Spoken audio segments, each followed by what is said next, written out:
তো আজকের ভিডিওতে আমি জানাবো যে কিভাবে তোমরা তোমাদের গুগল অ্যাডসেন্সের ব্যাঙ্ক অ্যাকাউন্ট চেঞ্জ করতে পারবে। তার আগে আমি তোমাদেরকে একটা জিনিস দেখিয়ে দিই, সেটি হলো এই যে গুগল অ্যাডসেন্স পিন লেটার। তো এর মধ্যে টোটালে 6টা পিন থাকে, যে পিনটা দিয়ে তোমার গুগল অ্যাডসেন্সের সাথে ভেরিফিকেশন করতে হয়। তো আসল কথা হচ্ছে যে এই পিন তো আমার ভেরিফিকেশন করা হয়ে গেছে গুগল অ্যাডসেন্সের সাথে। তো এবার কি আমি আমার ব্যাংকের অ্যাকাউন্ট চেঞ্জ করতে পারবো? তো এর উত্তর হলো হ্যাঁ, তোমরা চেঞ্জ করতে পারবে। তো আজকের ভিডিওটি বানানোর আমার টোটালে দুটো উদ্দেশ্য। তো এক নম্বর উদ্দেশ্য হলো, একজন কালকে আমাকে মেসেজ করেছে, যে আমাকে বলছে যে দাদা আমার একটা ইউটিউব চ্যানেল আছে, যে এই চ্যানেলটা মনিটাইজেশন অন হয়ে গেছে, তারপরে সেখানে আমার ব্যাঙ্ক অ্যাকাউন্ট অলরেডি একটা লিঙ্ক আছে আর পিন ভেরিফিকেশনও হয়ে গেছে। তো আমি কি ব্যাঙ্ক অ্যাকাউন্ট এখন চেঞ্জ করতে পারবো? মানে আগে যেটা আছে ওটা আমি সরিয়ে দেবো আর নতুন একটা অ্যাড করবো। তো এর উত্তর হলো হ্যাঁ। আর দ্বিতীয়ত হলো, এমন অনেক কন্টেন্ট ক্রিয়েটার আছে যাদের বয়স হলো 18-এর নিচে, ঠিক আছে? যেমন আমরা 18-এর কিন্তু উপরে, কিন্তু কিছু কিছু আছে আমার ভাই বোনেরা, তারা হলো ভিডিও বানাচ্ছে, তাদের হয়তো মনিটাইজেশন অন হয়ে গেছে কিন্তু তাদের বয়স কি, যে 18-এর নিচে। তার জন্য তাদের নামে কোনো অ্যাডসেন্সও হবে না, আবার কোনো ব্যাঙ্ক অ্যাকাউন্ট তুমি লিঙ্কও করতে পারবে না ইউটিউব অ্যাডসেন্সের সাথে। তার জন্য তারা কী করে, তাদের হয়তো বাবা মা অথবা কোনো দাদা বা দিদি থাকলে তাদের নামে অ্যাডসেন্স তৈরি করে আর তাদের ফ্যামিলির কারোর একটা ব্যাঙ্ক অ্যাকাউন্ট লিঙ্ক করে। তো বেসিক্যালি যখন তাদের বয়স বেড়ে 18+ হয়ে যায়, তখন তাদের ব্যাঙ্ক অ্যাকাউন্ট তারা অ্যাডসেন্সের সাথে লিঙ্ক করতে পারবে। তো সেই সময়টাই তোমার ব্যাঙ্ক অ্যাকাউন্ট চেঞ্জ করার প্রয়োজন হয়। এছাড়া আরেকটা কারণে অনেকে ব্যাঙ্ক অ্যাকাউন্ট গুগল অ্যাডসেন্স থেকে চেঞ্জ করতে চায়। সেই কারণটা হলো, অনেকে হয়তো কোনো একটা ব্যাঙ্ক অ্যাকাউন্ট আছে যেটা সব জায়গায় ছড়ানো, ঠিক আছে? সব জায়গার থেকে সেই টাকা ওই ব্যাঙ্কে ঢোকে, তারপর ট্রানজ্যাকশন করে টাকা তোলে এসব।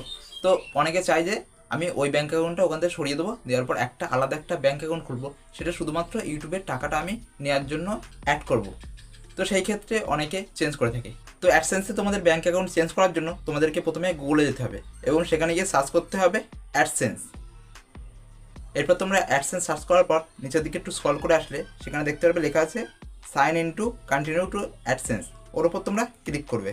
তো ওর ওপর যখন তোমরা ক্লিক করবে, তোমাদের দেখবে নতুন একটা পেজে নিয়ে আসবে, যেখানে দেখবে তোমরা বা সাইডের দিকে একটা 3 ডট আছে, যার উপর তোমরা একটা ক্লিক করবে।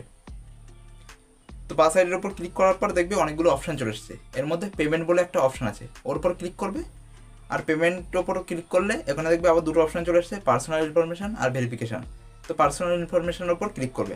তো এই পার্সোনাল ইনফরমেশনের উপর ক্লিক করলে তোমাকে দেখবে সরাসরি অ্যাডসেন্সটা ওপেন করে দিয়েছে, যেখানে দেখতে পাচ্ছ উপরে আমার যত ডলার আমার ইনকাম হয়েছে সেটা দেখাচ্ছে। আর ডান সাইডে দেখে লেখা আছে, দেখতে পাচ্ছ হাউ ইউ গেট পেইড।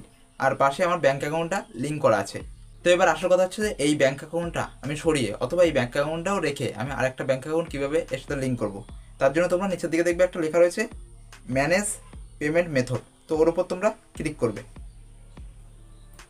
তো ম্যানেজ পেমেন্ট মেথডের উপর ক্লিক করলে দেখবে তোমার যে ব্যাঙ্ক অ্যাকাউন্টটার লিঙ্ক আছে সেটা দেখাচ্ছে। আর প্রথমে লেখা আছে প্রাইমারি। এখানে প্রাইমারি মানে হলো তোমার এই ব্যাঙ্ক অ্যাকাউন্টটা পুরো অ্যাক্টিভ করা রয়েছে অ্যাডসেন্সের সাথে। তার মানে তোমার যা টাকা অ্যাডসেন্সে জমবে সেটা তোমার এই ব্যাঙ্ক অ্যাকাউন্টে ঢুকবে। আর পাশে লেখা আছে রিমুভ, মানে এখান থেকে তুমি এই ব্যাঙ্কটা রিমুভ করে দিতেও পারবে। আর তার পাশে লেখা আছে এডিট। এবার এডিট মানে হলো তোমার ধরো ব্যাঙ্কের কোনো কোনো ঠিকানা অথবা তোমার নামে অথবা পিন নম্বরে অথবা আইএফসি কোড টোটে সব কিছু একটা ভুল আছে, ঠিক আছে? হয়তো এখানে ভুল বসানো হয়েছে, সেটা তুমি চেঞ্জ করতে পারবে।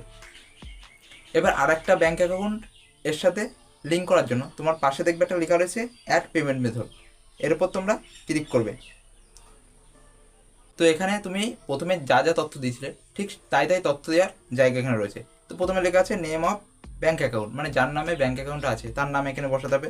তারপরে ব্যাঙ্ক নেম, মানে যার যেই ব্যাঙ্কে অ্যাকাউন্ট আছে। আমার যেরকম SBI আছে, কারোর হয়তো পাঞ্জাব ন্যাশনাল ব্যাঙ্কে থাকতে পারে, কারোর সেন্ট্রাল ব্যাঙ্কে থাকতে পারে, কারোর HDFC ব্যাঙ্কে থাকতে পারে। যার যে ব্যাঙ্কে থাকে সেই ব্যাঙ্কে এখানে নাম দিতে হবে। তারপরে আইএফএসসি কোড।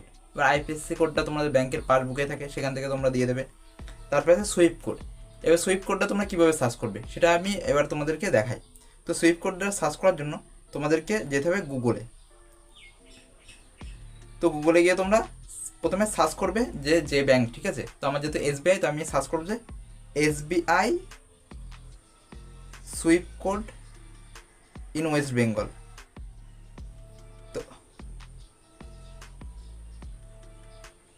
তো SBI হলো আমার ব্যাঙ্ক, আর সুইপ কোড যে কোডটা আমাদের লাগবে। আর ওয়েস্ট বেঙ্গল, ওয়েস্ট বেঙ্গল মানে আমি পশ্চিমবঙ্গের মধ্যে থাকি।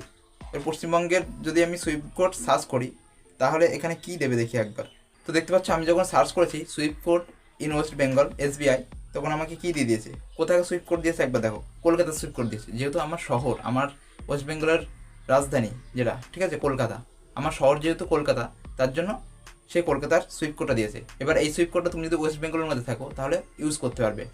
কারণটা হলো তুমি যখন তোমার ব্যাংকে যাবে তখন সুইপ কোডের কথা বলবে, ওরা কী করবে তাদের যে হেড অফিস আছে মানে আশেপাশে সেখানে পাঠাবে। আবার সেখানে তুমি যখন যাবে সেখান থেকে তোমাকে আরেক জায়গায় পাঠাবে, সেই ওখান থেকে আবার ডাইরেক্ট কলকাতায় তোমাকে পাঠাবে। তার জন্য এখান থেকে তোমাকে আর যেতে হবে না কষ্ট করে, জাস্ট তুমি গুগল থেকেই সার্চ করে নিতে পারবে। এবার যা যা ব্যাংক আছে সেই ব্যাংক হিসেবে তোমরা সার্চ করো। তো গুগল থেকে তোমরা সুইপ কোডটা নিয়ে এখানে বসিয়ে দেবে। তারপর লেখা আছে দেখতে পাচ্ছ অ্যাকাউন্ট নাম্বার, তোমাদের ব্যাংকের যে অ্যাকাউন্ট নাম্বার আছে যার যার সেটা বসিয়ে দেবে। আর অ্যাকাউন্ট নাম্বারটা দুবার দিতে হবে, প্রথমে একবার তারপরে রিটাইপ মানে আরেকবার টাইপ করতে হবে। তো এটা দিলে তোমার সব কিছু পুরো কমপ্লিট হয়ে যাবে, তোমার যা যা এখানে তথ্য চেয়েছে সব কিছু কমপ্লিট হয়ে যাবে। এবার নিচের দিকে তুমি যদি একটু দেখো তাহলে দেখবে এখানে একটা বক্স আছে আর পাশে লেখা আছে set a primary payment method. মানে তুমি যদি এই বক্সটা টিক করে সেভ করে দাও তাহলে কী হবে, তোমার যে আগের যে ব্যাংকটা আছে ওটা ডিসেবল হয়ে যাবে আর এটা এনেবল হয়ে যাবে, মানে এটা অ্যাক্টিভ হয়ে যাবে।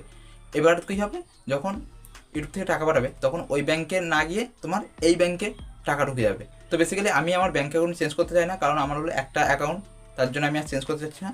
তো তোমাদেরকে আমি দেখিয়ে দিচ্ছি আলাদা একটা ভিডিওর মাধ্যমে, আমি একটা ভিডিও এক জায়গা থেকে কালেক্ট করেছি, সেই ভিডিওতে আমি দেখাচ্ছি যে কী কী ওই জায়গায় অপশান আসে। তো এবারে তোমরা এই স্ক্রিনশটটা দেখলে আশা করছি বুঝতে পারবে। তো এখানে তোমরা দেখতে পাচ্ছ যে দুটো ব্যাংক এখানে লিঙ্ক করা আছে, তার মধ্যে একটার পাশে লেখা আছে প্রাইমারি, একটার পাশে লেখা আছে নান।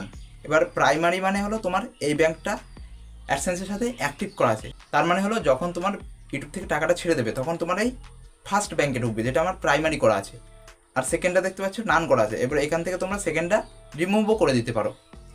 তো অনেকে কী করে রেখে দেয়, আবার কেউ কেউ চাই যে রিমুভ করে দিতে, তার জন্য রিমুভ করে দিতে পারবে। এবার রিমুভ এই জন্যই করে না, অনেকে আবার মনে করে যে না আমি ওই ব্যাংকটায় টাকা নেবো না, আবার আবার হলো মত পাল্টে যায় আমি এই ব্যাংকটায় টাকা নেবো। তখন তোমরা কী করবে, এই নানের ওপরে ক্লিক করবে, ক্লিক করলে দেখবে যে আবার প্রাইমারি অপশান এসছে। তো প্রাইমারির উপরে তোমরা ক্লিক করবে, করলে এটা হয়ে যাবে প্রাইমারি আর ওটা হয়ে যাবে নান।